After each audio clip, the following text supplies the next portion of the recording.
a podcast to honor the gods. This better come with a sacrifice. Dave X Media. I'm Christina Kahn. And I'm Leela Hilton. And this is Burn Before Reading, the podcast about shiterature. We're here to examine the terrible writing we did when we were younger and talk about some other cringy literary topics.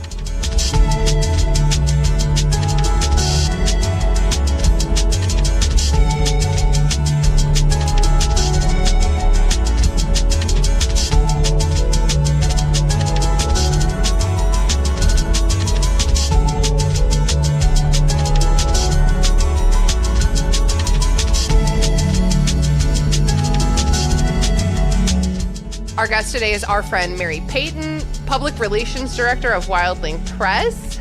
Say hello to the listeners, Mary Payton. Hello. We are so glad you're here. What are your pronouns? She, her. Thank you so much.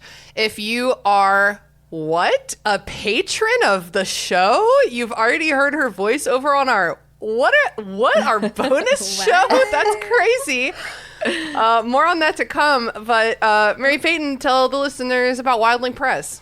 Wildling is an indie book publisher that focuses on amplifying marginalized voices in publishing and teaching debut authors about the world of publishing and just generally trying to be transparent about publishing. Breaking down those barriers. Yes. And there is not a lot of that. Mm-hmm. And so it's a very noble pursuit. Hell yeah. Thank you. All right. Mary Payton, what has been cringing you out this week? Oh. Okay, so this week, the county right nearby mine, so in Virginia, Hanover County, made the news and actually was on Book Riot. Probably a lot of listeners follow Book Riot. Yeah, and they have some writers local to us. Yeah, they do. Yeah, I forgot her name. Amanda or something like that. Amanda, yeah. They made the news for a bad reason. So Hanover County has been at the forefront of book bans in Virginia, including in schools. Yeah, schools, libraries, all that kind of stuff. And there's a Girl Scout who's a senior in high school. As their final project, or Gold Star project, I think it's called, she created banned book nooks across Hanover to try and battle this. Yes. I'll find their Instagram account so people can follow, so we can link it. But I think it's Free to Read is what it's called. And so she gets donations and then puts books in these nooks in different areas around Hanover so that people can have access to them, even though they've been banned from schools. And they're trying to ban them from the libraries. Because, first of all, they're great books. They shouldn't be banned. No book should be banned. Yeah, you've read a lot of what's being banned these days, haven't you? Yes. Some of them are classic books. They've banned Fahrenheit 451. What? Yeah. Like, the irony is unreal. But also, that's pretty ironic. Yes. Yeah. Also books that are literally on the AP exam. It's giving new meaning to Burn Before Reading. I know. I literally thought about that. We don't mean in a book banny way. We mean in like a self-cringe kind of way. It's totally different. I was like, man, what if people are like, oh my God, Mary was on a podcast about book banning? I can't believe it. But yeah, and then, so she made these book nooks, and she got attention for it. And then, all of the Girl Scouts, the senior Girl Scouts who got this Gold Star award that they earned, were supposed to be acknowledged and awarded at the school board meeting. And the Gold Award is the highest recognition a Girl Scout can get. It takes a lot of fucking work. It takes a lot of dedication. It's a big deal. It's like an Eagle Scout Award if you know boy stuff better than girl stuff. Yes, exactly. And they're always acknowledged at the school board meetings. It's like a regular part of it. And they decided to not do it this time. Oh, I wonder why. That's so weird. Yeah, it happens to be the same school board that banned the books in the first place. Coincidence. I wonder if there's an ulterior motive there. Enough people, though, rose like enough of a stink that they were like, no, we just wanted to do it a different day. We'll do it at the next one, promise. Oh, okay. And so they did. However, they took what she had written, they all or someone had written about the award to explain what the award is that the board was going to read, and taken out all references to book bans, to censorship. They took out all the locations of the book nooks. So they literally censored the award that they gave her about censorship. Jesus Christ. Yeah. God. If anyone has time, please look at it in our local paper, actually, the Richmond Times-Dispatch, because her face in it as she's looking at the school board person reading it is so good. The side-eye is the strongest side-eye I've ever seen in my life. It's excellent. And isn't there some quote where she said, like, thank you, the censorship is the highest honor you could have given me? Yes. I fucking love Just that. the greatest person ever. So happy. But she's, still getting flack from those same people who are really awful in Virginia right now. So that's very cringy. I'm so grateful that she's out there doing that work and that she exists and that she's putting up with it anyways. But she's having to deal with so much awful stuff that they're saying about her. Yeah, bullshit. But she's got strength of will. The kids are going to be all right. Yeah, absolutely. Leela, what's cringing you out this week? Today I went to the dentist, and while Always Say no more. cringy. Say no more.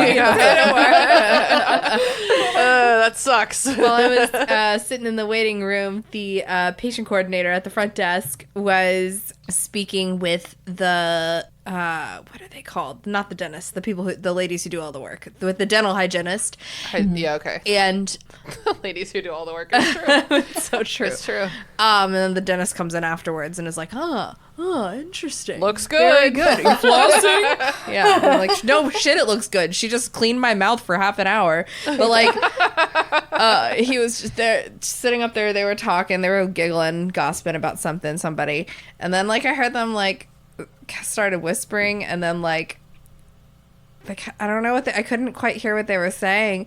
But then like I was kind of like, I don't know. I was just suspicious that they were talking about me for some reason. I don't know why.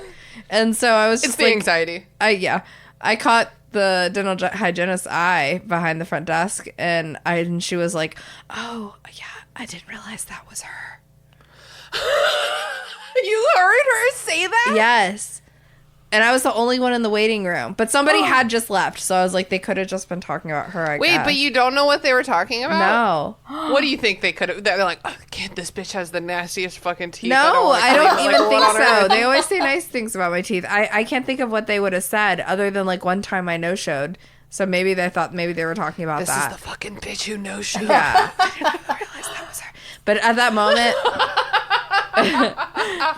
at that moment, I was like, you know what? It doesn't matter, because I'm going to win this woman over, and she's going to wish I was her fucking daughter by the end of this. And guess what? What a perfectly Leela response to that. Yeah. What are you, a people pleaser or something? And guess what? By the end of it, she gave me so many good free things in my little bag, and she gave me so many compliments. Oh, yeah, that's special treatment. Listen, no, I know that part's not. She said my hair was beautiful, and she gave me a hug and told me to take care, sweetie. And I'm so happy. it worked out for me, even though I You had got to take her. out. You really got her. I was like, got him. Who's laughing now? Probably still you. It's pretty cringy. Yeah, Tina, what's been cringing you out this week? Last weekend, I visited my aunt, who lives a couple hours away at a lake. It was her 70th birthday, and so my mom and I went to go hang out with my aunt and her daughter. The daughter, my cousin and I both have two brothers, so it's like we've always been close, sisters, and then, she's the closest thing I have to a sister. And it's always really nice to hang out with them specifically. I'm not going to say, like, I love everyone in my family, Right. but that specific group is pretty good. But even with the coolest, best people in your family that you like hanging out with the most, people who have known you your whole life, there's just this feeling of they don't really see me the way that I am now. Yes. There's very much this, like, for example, my aunt, I can tell when she looks at me, she has this perception of me that also is very heavily influenced by who I was when I was like 12. And I'm just like not that person anymore. And so there's just this like undercurrent of like a lack of understanding of like who I am right now, Like they'll say little things like, like, oh, but you're so bossy. And I'm like, well, I know I am, but I've spent the last 20 years working really, really, really hard to become a lot less obnoxiously bossy. Can we talk about that? Like, you know what I mean? Yeah. It's just like, Yeah. I feel that. I'm in my 30s now, but you can't say that to your aunt. They're going to be like, it's my 70th birthday. You're not special. Yeah. Which fair. Yeah, and then there's always like just a lot of reminiscing. It's just very hard when you're with family. It's just very hard to be in the present. Like so much reminiscing. Yeah. My grandma who died 2 years ago just talked about her so much, and I love her and I want to talk about her, but it's like, are we gonna tear up in every conversation? Yeah. Like, let's just get drunk and watch TV. Yeah, like it's like really like emotionally exhausting, and like almost like you kind of dread it a little bit. Yeah, it's like we were talking about this other thing, so it was good, but just a little bit of cringe. And then the cringe, we talk about it all the time in this show. I was really cringy when I was a teenager. Don't remember me when I was a teenager. That is not the good. I've been working on this version. Yeah. That version had not been worked on at all. That's not the one that I really want you to be constantly picturing me as. That's not my final answer of my personality. Before we get into the episode, I would love to start by wishing all of our listeners a very, very happy Pride Month. Happy Pride Month. Happy Pride to all you gays, she's and theys and he's and thems. Happy Pride Month, Leela, my bisexual baddie. Happy Pride Month, Christina, my bisexual bitch. Baddie. Oh. And we regret to inform the listeners that Mary Peyton is straight, but don't let that turn you off of her. Man, she's great. I wish there was a month for me. Just kidding, y'all. Just kidding. Aren't you like a little wavy though? Like a little wavy. It depends on define wavy. Would you fuck Rachel Weisz? Oh, isn't that standard though? Yeah, you say she's wavy. She's wavy.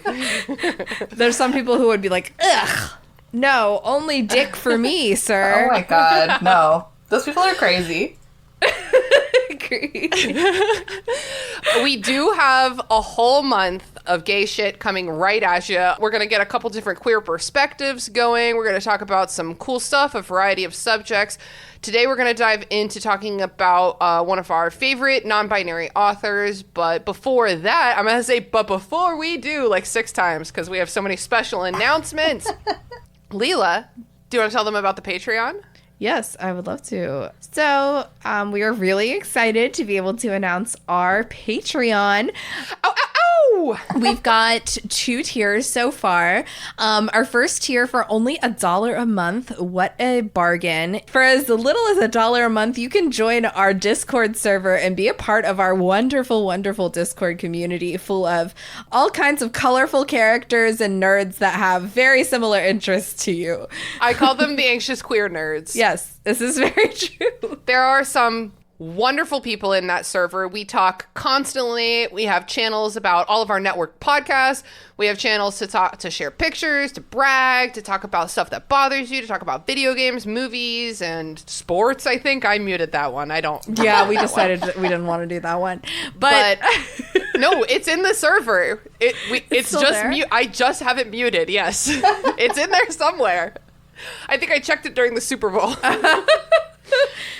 And also, in addition to the Discord server, you also get invited to our network book club. And every month we read a book together. There's usually like 5 to 10 people participating, and it tends to skew sci-fi fantasy. So that's a lot of fun. Yes, it's really fun. It's a really like low pressure activity as well. That's a fun perk that comes with this. Yeah, and we also do pretty regular like hangouts. We'll do movie watch-alongs. We'll do game nights. In October we do murder mysteries. That's a lot of fun. So there's just a lot of shit going on over there in our community. So much fun, and like as per usual, if you're not familiar with Discord, like it's just an amazing way for fans to be able to engage directly with the content creators. So yeah, and with each other. So really amazing. Some of our community is just like the best people I've ever met. So honestly, I'm honored to know the people in our Discord server. Tina, what's our next tier?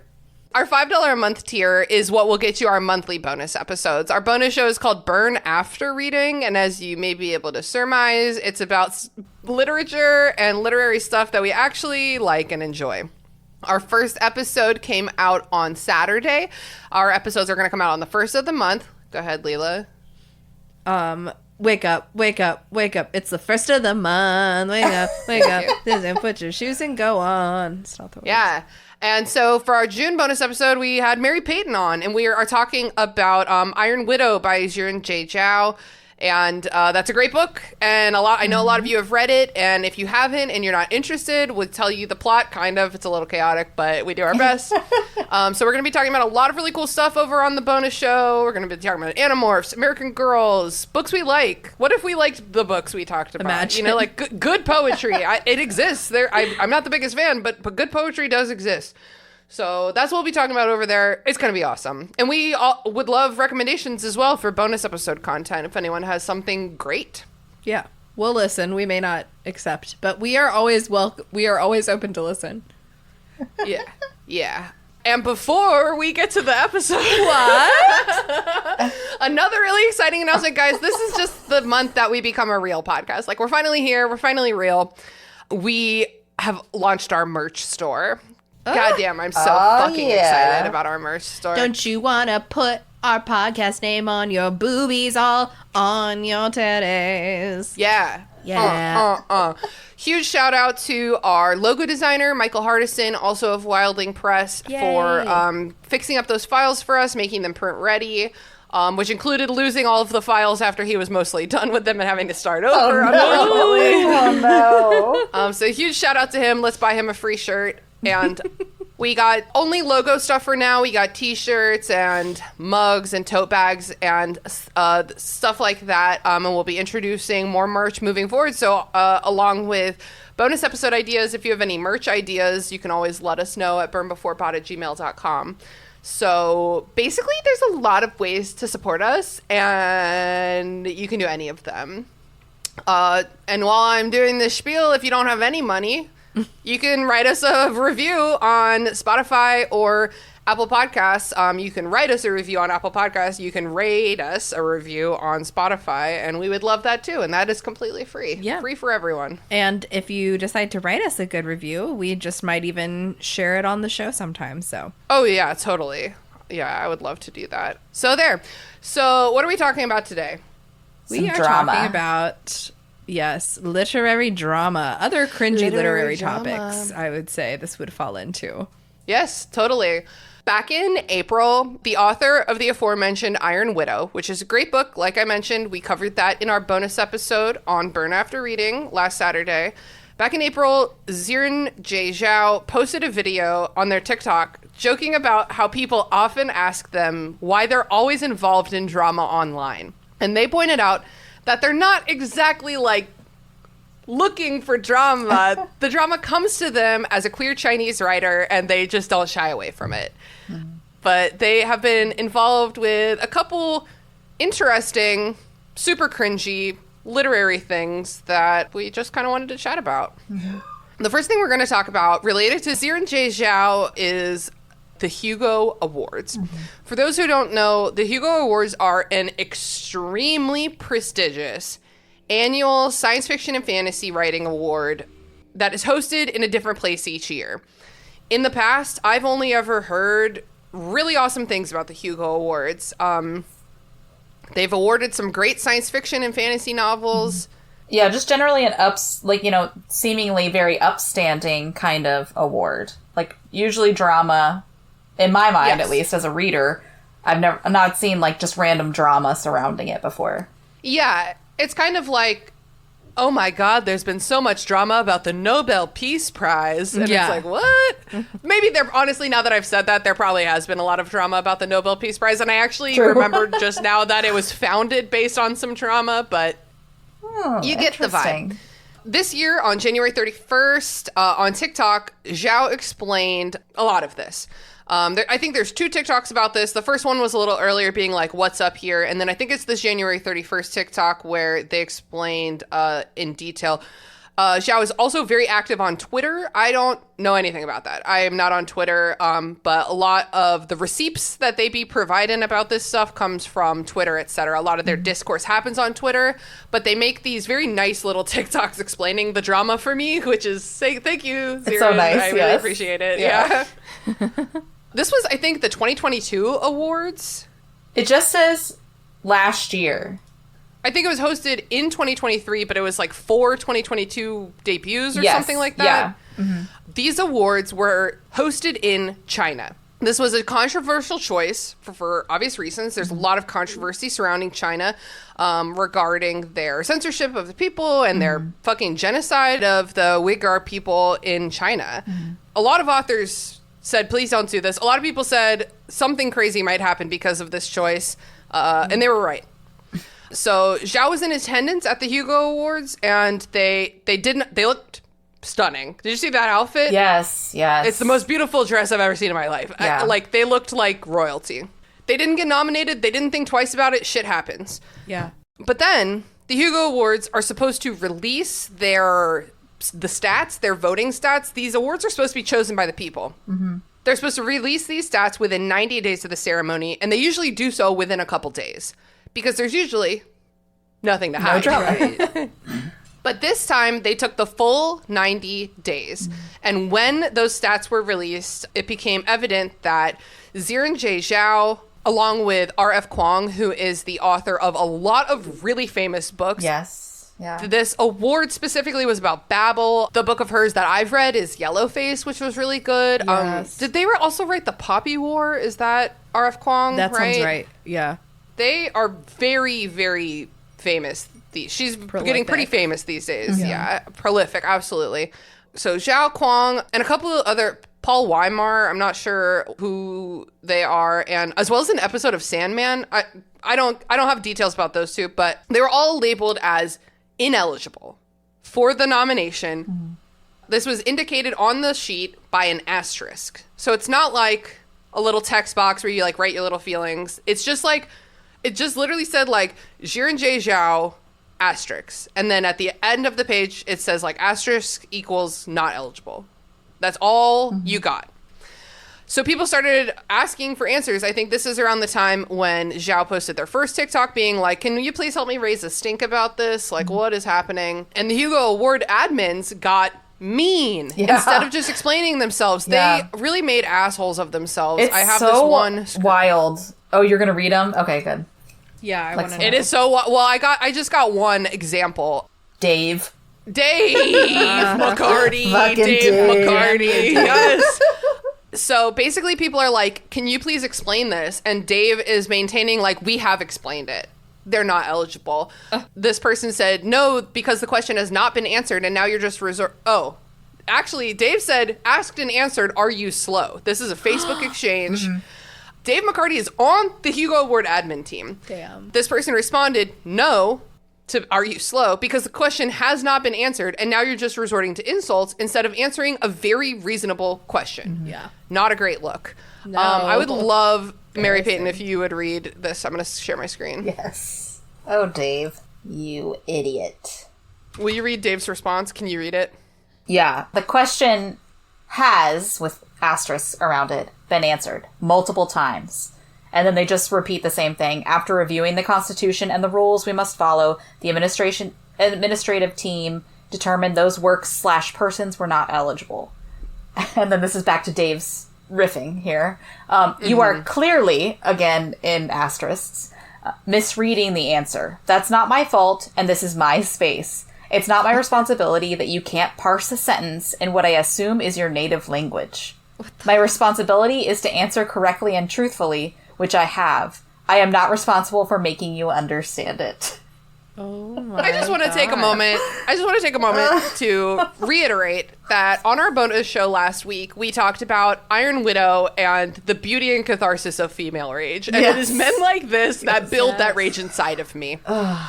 Have you guys seen memes going around about how, like, when men start arguing on the internet, they suddenly are writing, like, a thesis? Like, they're breaking out the SAT words, parsing, and, like... It's so true. Bro, you don't talk like that. I know you don't talk like that, man. Come on, Dave.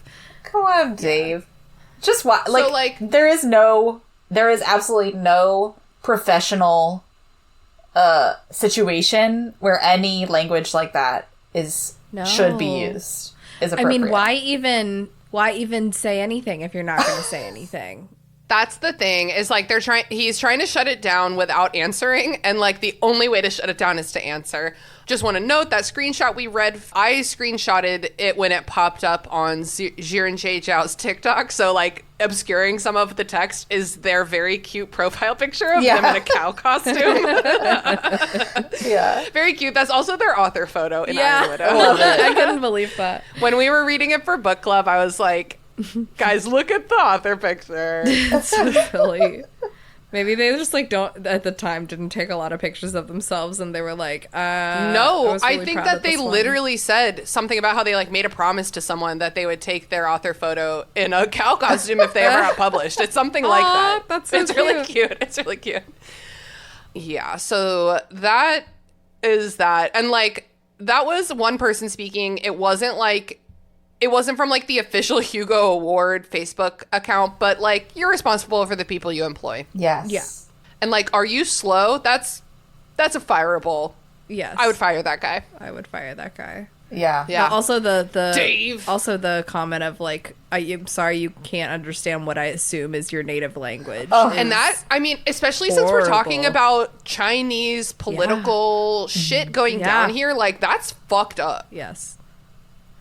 Okay. Yeah. So on February 16th of this year, so 2 weeks after Zhao posted this TikTok about like, why the fuck did they do this? I'm guessing it's a Chinese political duress thing. Emails were leaked from the Hugo Award admin team confirming that this was political censorship. Mm-hmm. I'm going to read, this is from NBC. This is a quote from Dave. He's actually the head of the 2023 awards jury. And this is dated June 5th from the year before. So last year, we call that last year. So Dave says, in this leaked email, as we are happening in China and the laws we operate under are different, we need to highlight anything of sensitive political nature in the work. Unquote. Any work focusing on China, Taiwan, Tibet, or other sensitive issues, he added, quote, needs to be highlighted so that we can determine if it is safe to put it on the ballot. Mm-hmm. So that is obvious. Mm-hmm. Yeah. Obvious intention there. So the admin team made dossiers of all of the finalists in each category, flagging them all for potentially politically sensitive content. Other authors were flagged for reviewing books by queer Chinese authors, just reviewing them on like Goodreads, visiting or mentioning Taiwan or Tibet, mentioning China in any kind of negative way, the way that Xiran Jay Zhao absolutely portrays this like fantastical version of China in a very negative way in Iron Widow, or mentioning, quote, other topics that may be an issue with China. Maybe an issue with China. Okay.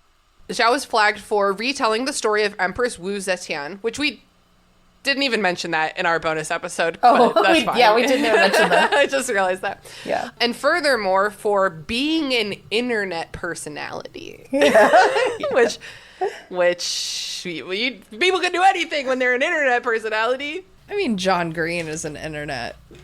They wouldn't want him either. That's so harmless. Like, why? It's also worth noting that in this dossier, the admin team misspelled Zhao in 2 different ways within three lines. It's 4 letters. Their family name is misspelled twice. That's so disrespectful. It's extremely disrespectful, and Zhao does definitely take the time to draw attention to this in their TikToks. They're like, my name is 4 fucking letters. It is not that hard, and it's not. Yeah. It's not that hard. Yeah. And like, none of you have ever seen Avatar: The Last Airbender? Admiral Zhao. He's like a total player in the first season Come or on. so. Come on. Oh, man. Voiced by Jason Isaacs. Did you guys know that? I forgot about that. In the anime, Zhao is just voiced by Jason Isaacs. That's awesome. Yeah, who plays Lucius Malfoy in the Harry Potter films and Daddy Darling in the 2003 super horny Jeremy Sumter Peter Pan, which we will definitely eventually talk about on the show. So it's unclear if the admin team did this under political duress or to prevent political duress, but they fucking did it. And it was unsubtle. It's just like the number of times that they made the wrong choice throughout the process. How did Dave get hired, first of all? Because, like... Who is the... I'm gonna find him on LinkedIn. I just... Like, just the way he responds in that one thread. Like, this is not a person that you trust with an award like this. It's not a person you don't even want as, like, the lowest level on your team of anything. Yeah. So, like, how did he get there? I know. And it is worth noting that he resigned from his role. Mm-hmm. And he's not been responding to requests for comments about this. Dude, probably smart on his behalf. Yep. Oh, now he's got nothing to say. Smart. Okay. Yeah, I know. I'm trying to see. Slow? Is this him? I'm trying to find him on LinkedIn. Is this you? Hold on. I would think he is not on LinkedIn right now. There's no way. Yeah, this guy's not him. That'd be so funny though if I could find him and it was like open to work. Are you even that open though? I feel like you're not. Probably not. So there's not much else to talk about regarding this. Like, I don't know a ton, obviously, about like Chinese politics, but I do know that they are, first of all, enacting a genocide against the Uyghurs, which is very real and terrible. Yep. And they are notorious for censorship of their citizens. And like, I think the big problem here is like a super democratic awards institution, like international awards institution, willingly going into that and allowing the democracy of the Hugo Awards to be thwarted by sensitivity to Chinese censorship. Yeah. I mean, that's how like everything's running right now. I mean, if you notice, like nothing is ever too gay. Any characters that even come off as gay coded, queer coded in a lot of media, especially like let's say Disney media, are made in such a way that they can be edited out. And yeah, I've totally heard about that, but I can't remember any examples right now, but I totally know what you're talking about. yeah, I mean, it's all about what can we do to market to China. That's even why so many Transformers movies have existed. Like, who cares? Why are they still happening? It's because Transformers are huge in China. What, really? Yeah. Huh. I didn't know that. Yeah. Interesting. Okay. That's Well, kinda I couldn't unrelated, care less but- about Transformers for sure. Yeah. Definitely. I'm like, who does? Who really still cares about that? And I mean, the first one was fun, but any franchise that just keeps going, Yeah. Yeah. God damn, I fucking hate you so much. Yeah. Yeah. Agreed. Please stop doing it to the Matrix, please. Yeah. Please leave the Matrix alone. Yeah. So that's that. That's not very fun or juicy. It's pretty scary and tragic. I hope that Zhao and Kwong and other people who are affected by this choice have been able to, like find their own validation, win other awards, maybe take this sort of scandal and like use it as a stepping stone to like find interview opportunities or like whatever. Like I hope that they've been able to find some good from this situation because they definitely, I guess I didn't say this explicitly, but they definitely had enough qualifying votes to become finalists in their respective categories, and that was taken from them. Yeah. So that fucking sucks. Yeah. Yeah, that sucks. Next, we're going to talk about, this is juicy and fun. This is some real cringe lit shit. Yeah. Let's talk about the review bombing scandal. Yes. Mary Payton, do you want to do a summary of this? Or Okay, I'll try it. I'll give it a go. yeah, go ahead, and then we can kind of break it down into some further detail. Yeah, I love this one. Not because it's a good thing that happened. It's just juicy, like you said. It's juicy as hell. Yeah. All right, let me think about the beginning. So Xiran made a TikTok saying, I'm sick of it and I'm going to show all the receipts. And, like, that's, like, the beginning of the TikTok, and you're like, ooh, this is gonna be good. About a fellow debut author, who,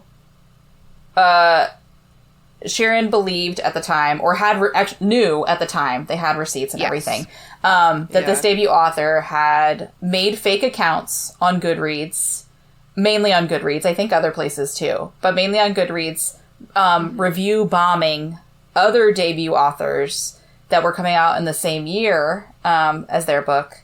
And specifically... And what do we mean by review bombing? Oh, review bombing, like making fake accounts and then giving them like 1 or 2 star reviews on these upcoming books. Books that had not even come out yet. Correct. Yeah, books that were supposed to be out. I think this was 2023 when all this happened. They were supposed to be out. But it was regarding 2024 debuts. Right. Yes. So this author review bombing other debut authors that were supposed to come out the same year as this author's books. Her name's Kate Corain. That's her name, bitch. She had a book coming out called Crown of Starlight. Yes. It gets so jumbled in my head because it sounds like so many other YA titles. A Crown of Thorns and Starlight. Yes, exactly. Yeah. Had a book coming out this year, and so review bombed others. And all of them, I think, happened to be, quote unquote, writers of color, authors of color. Yeah, I think it was primarily, but not all of them. Okay. Apparently, Xiran knew all this and had talked to a lot of those authors. Like, they're in the circles of, like, all of these authors. So they talk, and they really wanted to come out and call this author out. But the victims of the review bombing wanted to handle it privately. So we're trying to give Kate Corain the opportunity to either fix it or apologize for it or whatever privately. That's very big of them. Yes. And I probably would have gone scorched earth on their ass.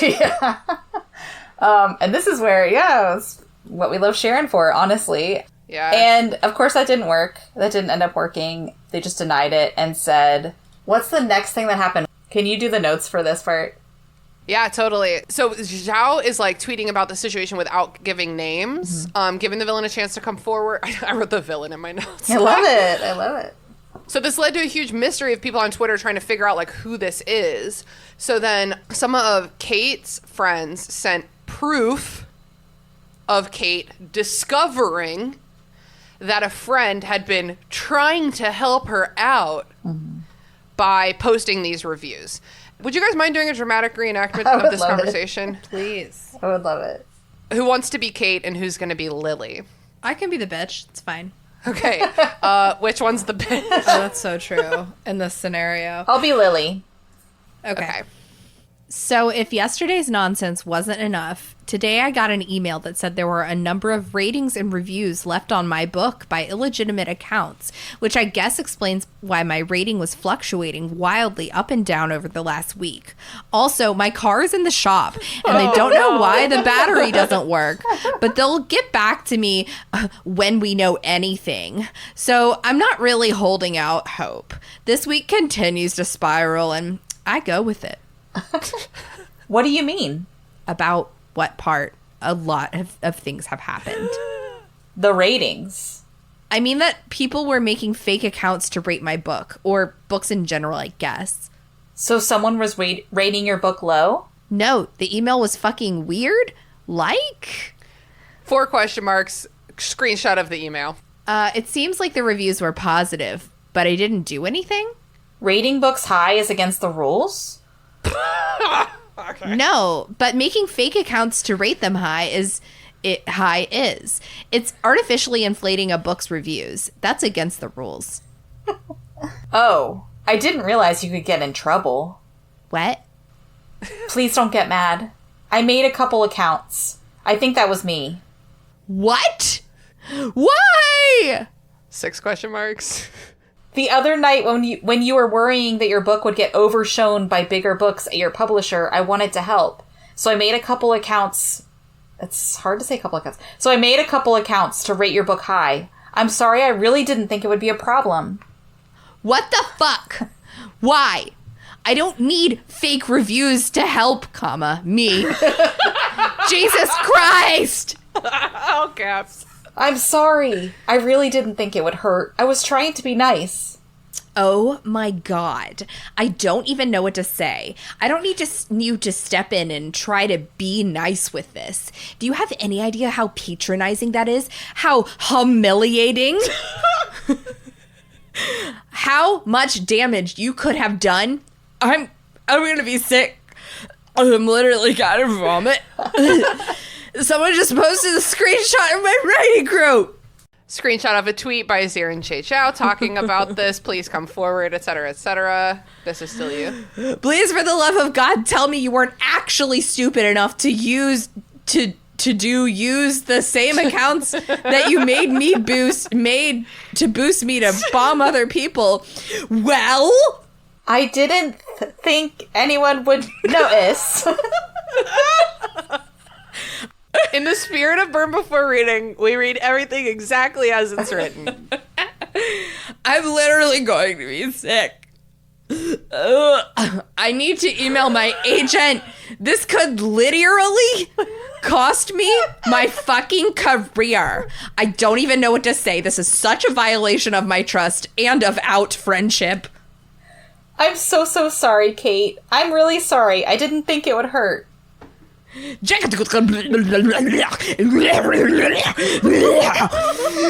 it not hurt? Who the fuck did you go after? I really didn't mean to hurt you. I was trying to help. God, I can't even keep talking to you. What the fuck? I'm so sorry. I don't care. This was such a shitty thing to do. Is there anything else you want to tell me? Anyone else you targeted just for shits and giggles? Any other people you wanted to destroy in my name? There were a couple other books that I left some reviews on to try to make it look less obvious.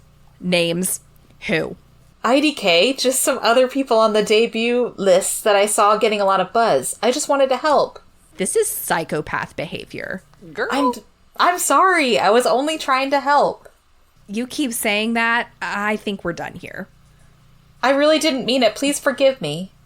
There have been very, very few times in my life that I've felt so absolutely betrayed by someone. Okay, maybe let's skip ahead on this. Okay, it's really long. It's really long. Maybe She's being very mean. Go to the I want to kill myself line. You have hurt me. You have humiliated me so badly that I want to fucking kill myself. This was the absolute last thing I needed. How could you do this to me? Is this like public? Like they're just tweeting it? No, this is a Discord screenshot. Oh, you're right. Okay. This was shared with Xiran as like proof that Kate didn't know. But hold on, we're getting somewhere.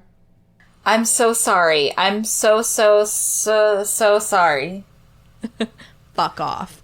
Rot in hell. Don't ever speak to me again. Actually, no. I'm not sorry. I was just trying to help.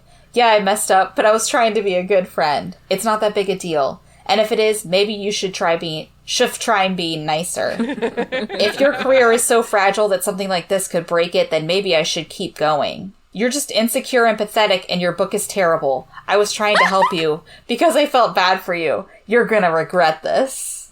And she's scared. Lily is sharing screenshots of her signing up for like a new fake email account to start a new fake Goodreads account. And then... smiley face. LOL, your move. Well...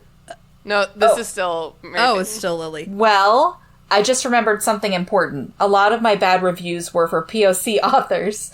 When the call out post eventually comes for you, they'll call you a racist too. You're welcome, bitch. Okay. Yeah. And scene.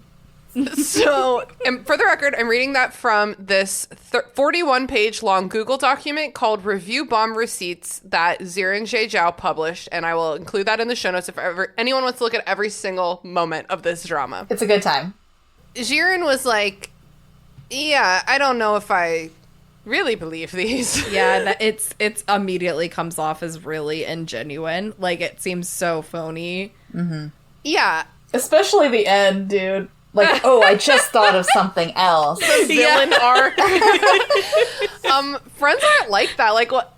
Whatever. No. So, but these reviews were made in April, and these screenshots were from what fucking when? I don't know. Way later than April, like recently. Sure. Yeah. And so Xiran was like, send me screenshots proving that you've been acquainted with this girl since April. And obviously they got nothing. Mm-hmm.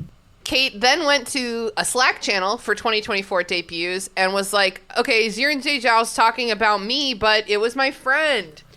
And other people in that conversation were like, who is this person? Send us a Discord account since their Discord account is in this screenshot, a Twitter account, further proof of conversation. Nope, everything's been deleted. Okay. And then Kate left because, like, you're never going to believe me, so bye. Damn, this didn't work. Yeah. That's what she said. I'm just going to go back and take a look at my notes to see if up until this point we've missed any crucial details. There was a bit of, like, Kate tweeting nasty surprise of the day learning that there were fake accounts messing with my Goodreads rating recently. If you've actually read my book and want to rate and review it, that would be great. Wow, you got it all so far. Okay, great. So this is when Xiran Jay Zhao tweeted the Google Doc containing screenshots of all of the evidence, all these reviews from all of these fake accounts, and it obviously blew the fuck up. It blew the fuck up. Yeah. How fun. Yeah. How fun. I hope Xiran feels the same way I do. I'm not out here starting drama. I'm not out here causing drama. I don't want anyone to hurt. But when I have something, when I have something to share, and I'm going to get a reaction from people, like, I love that feeling. I'm like, guys, you will not fucking believe.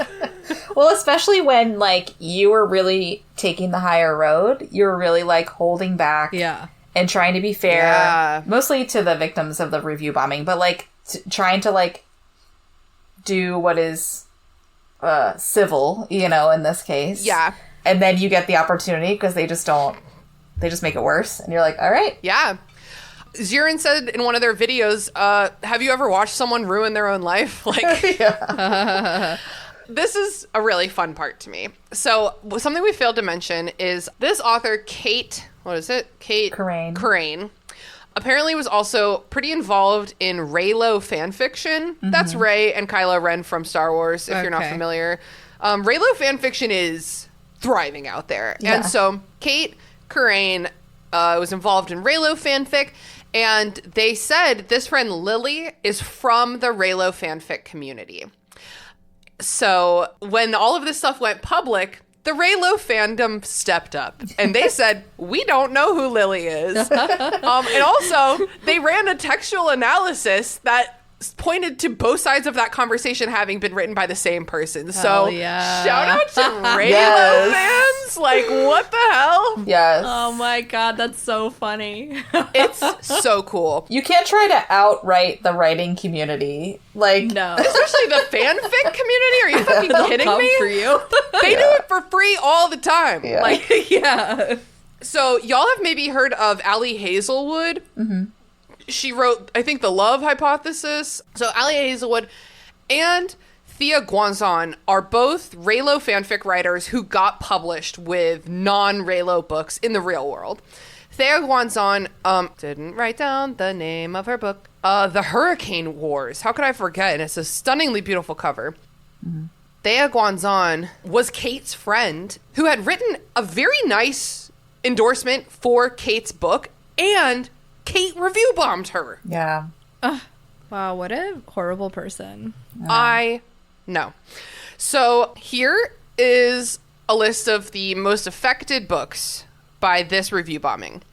The Poisons We Drink by Bethany Baptiste. So Let Them Burn by Camila Cole.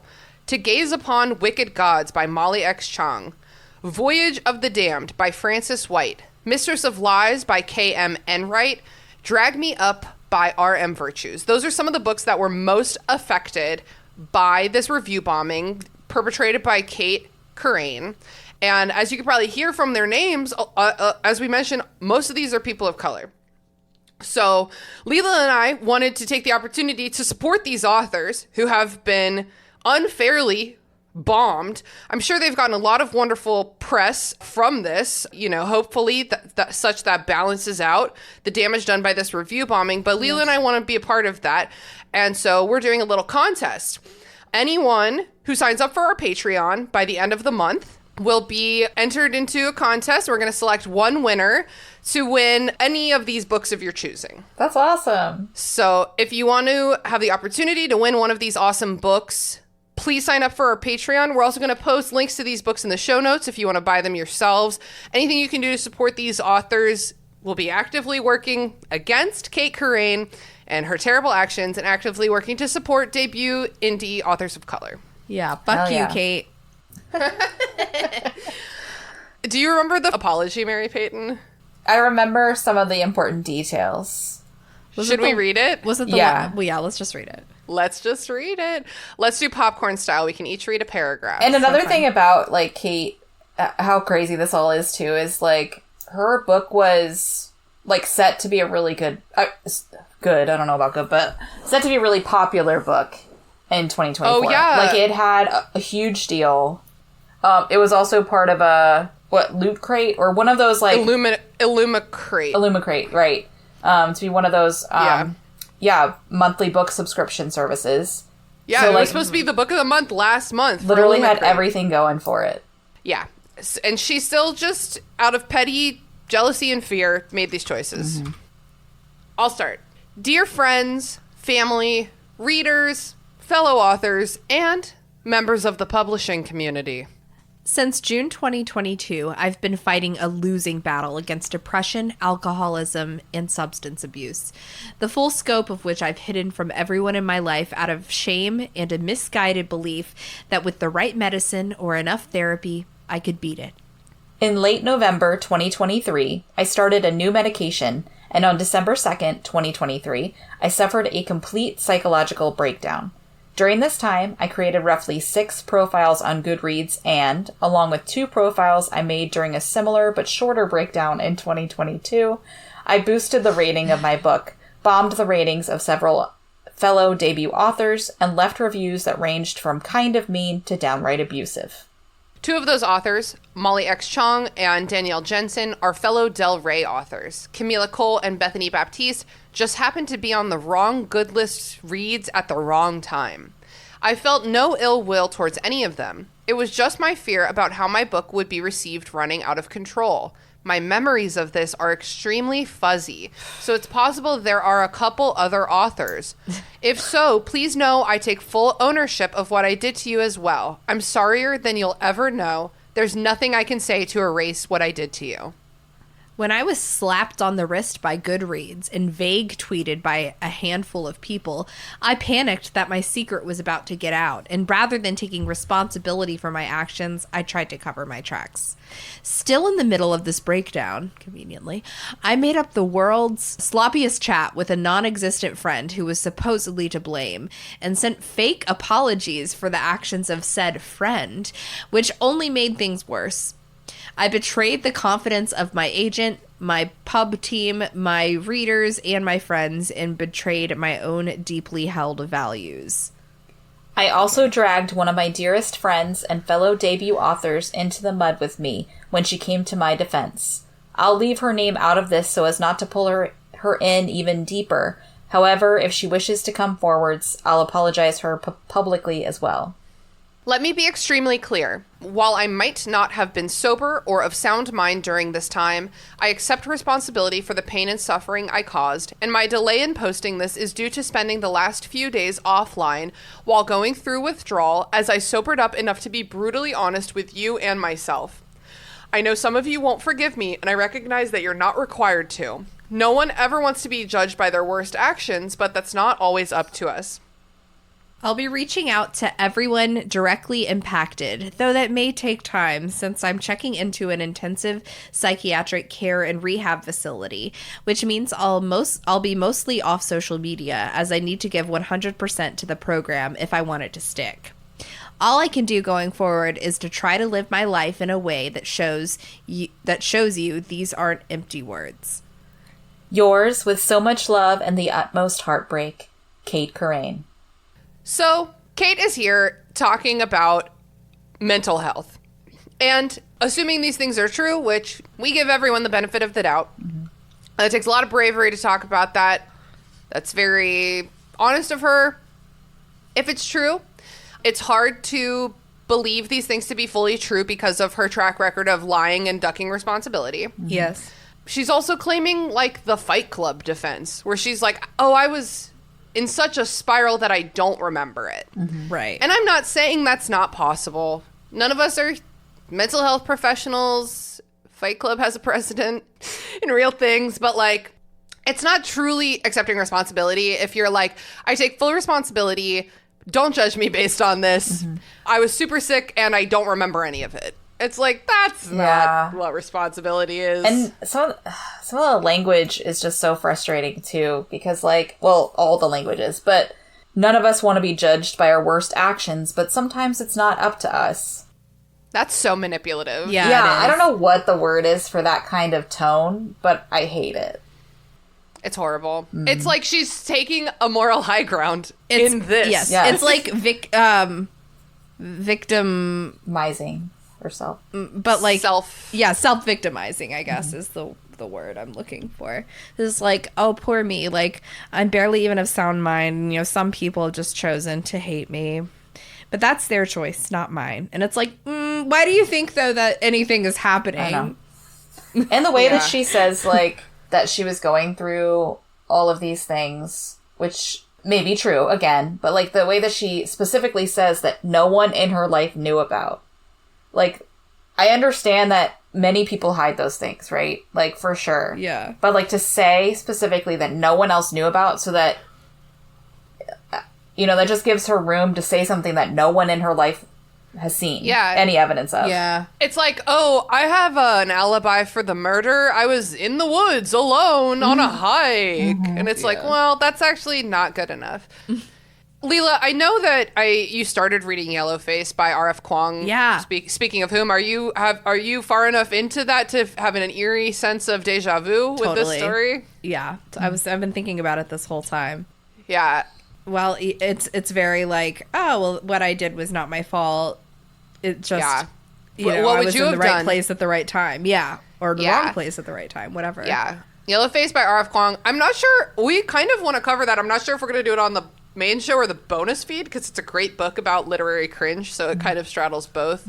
It was just such a good book, but like a super unreliable narrator, where it's like, I know that I feel like you maybe believe this, but I don't, you know, as the reader. She says she started new meds in November that led to this, and then this news was breaking in December, but the reviews dated back to April as well, so that's just like one more thing. Yeah, that right there is like the biggest. Okay, that doesn't explain your actions at all. Yeah, totally. So she was dropped by her publisher, her agent, and from her Illumicrate box deal. So you did this to yourself, Kate. A very, very juicy drama that affected some very real people who were just getting started in their careers in an extremely challenging industry. I don't remember how I started this sentence, but she made it bad for them. That's not how we do this kind of thing anymore. No. You know? Yeah. Especially indie publishing, especially debut authors, especially authors of color. Yeah. Gotta be community oriented. We gotta be uplifting each other, because this is not the way. No. It's fucking wild. Yeah. She even recently, too, came back in like an interview, did like an interview with, I don't know. About how the Daily Mail, about how she's not racist, yes, right? Yeah. I think the title of it was like, Kate Corain is back and she's not racist, or something like that. Yeah. I'm just like assuming that like she really thought that her first apology covered everything. You know, like she's like, okay, I thought of everything. I even gave myself a little break by saying I'm going to be whatever. And like, then this whole time is still, obviously, people are still angry because that's not really owning up to it at all. And she's like, okay, well, sorry. I'll say it again, I guess. I'll apologize again. But it's not. It's a defense of herself. Yeah. It's worth noting, we haven't said this explicitly, but Kate Corain is a white person. Some other details. All of this went down on like book Twitter. Xiran's the one who was breaking the news and doing the investigating this whole time. It's pretty cool. They're pretty cool. Yeah. They're out here solving problems, much like Zetian, the main character of Iron Widow. Yeah. And I love that when they were talking about the Hugo Award stuff, And like the first video, they were like, this is what's happening. It's probably because of political censorship. And then the next one, when it was proven through the leaked emails, they were like, I told you. They were like, y'all said I was a conspiracy theorist, like whatever, theorist, but like it ends up being true. It's real. It ends up being true every time, which is why, like, I don't know, they do their research for sure. Yeah. Yeah, they're not out here just like spewing thoughts. And they waited until they had real reason to make this super public. They waited until Kate kind of forced their hand. Yeah. So there's a shit ton of stuff from this episode I'm linking in the show notes. I'm going to link to Xiran Jay Zhao's TikToks about a lot of things. Their TikTok about the Hugo Awards thing. Their TikTok summarizing the review bombing. I'm gonna link to the review bomb receipts document that that Zhao published. I'm also going to link to the fucking apology document that Kate tweeted. Like, y'all are gonna get all the tea on this. Enjoy. All the tea. Yeah. I'm It excited. is, it's pretty fucking wild. Yeah. And does anyone have anything else to say about Xiran Jay Zhao other than that they're pretty cool? They're just the coolest. That's all. Yeah. Yeah, follow them everywhere. This is barely related, only because it's them, but they, for charity, sold a book that they had sat on for $4,000. Whoa, that's amazing. because they made, like, they've just, like, you know, put a lot of content out there. And one time they said they just, like, were like, man, I want to make a throne out of all of my books and sit on it. And so they did, and took a really cool picture, looking badass. And then people commented so much saying, oh my god, what I would do for one of those books that Xiran sat on, that they were like, oh my god. All right, I'll do it. That's fucking I love it. That's fucking awesome. Yeah. If you haven't read their book yet, Iron Widow, definitely do. And we talk about that on our Patreon bonus show. They also have another book, Zachary Ying and the Dragon Emperor, which I think is skewed more towards middle grade. I haven't read that one yet, but I've heard great things. Check that out. If you haven't signed up for a Patreon yet, do it. Just fucking do it. Just fucking do it. Let's do it, bruh. The time is now. Life's short, you know? Yeah. Text your crush. Do the scary thing. Take that trip you've been thinking about. Sign up for our Patreon. You never know. Yeah. You never know what good thing could be just around the corner. Leela, Yeah. do you want to ask our question? I don't know how we're going to do that. Okay. This is kind of a two-part episode, so which part should I be asking it about? I guess maybe the review? The review bombing is good. Yeah. Okay. Do you think that the review bombing and all the writing associated with it is horny? Wait, who am I asking? Mary Payton can go first. Yeah. Do you think that it's horny, sad, or just plain bad? You can't. Those are not mutually exclusive things. This is a trick. Yeah. I think we can all agree it's not very horny. Yeah. It's unusually unhorny. Yeah, for this unless show. you can, like, unless horny can be also for other things like fame and power. Oh, horny for fame. But no, it's not that fun. I'd say sad. Yeah. I agree. I think it's fucking sad. I think Kate Corain is a small woman. Yes. And it's sad that authors had to deal with this. I know. For nothing. What a waste of time. Of everyone's Yeah. time. I know. Yeah. Totally. It's sad, and it's just plain bad that it's pretty bad. This woman felt that this is what she needed to do in order to be successful, to Yeah. really tear down other women. I mean, like, it seemed like it was all Yes. women on that list.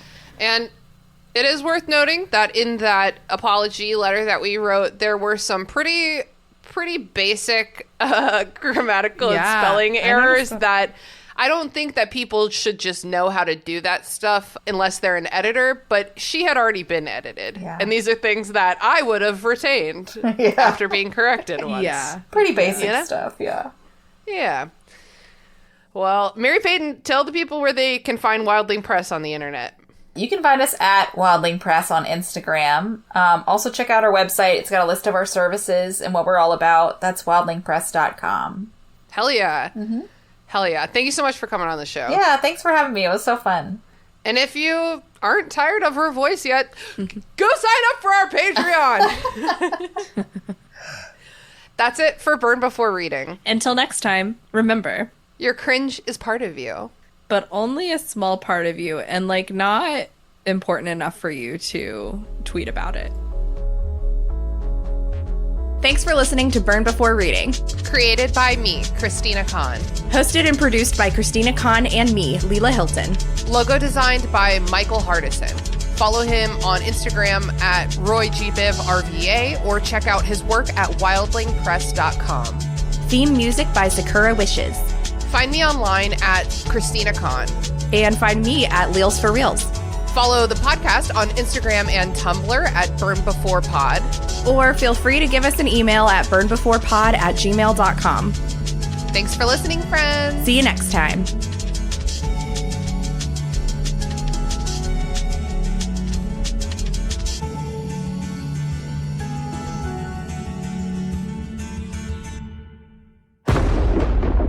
Dave X Media.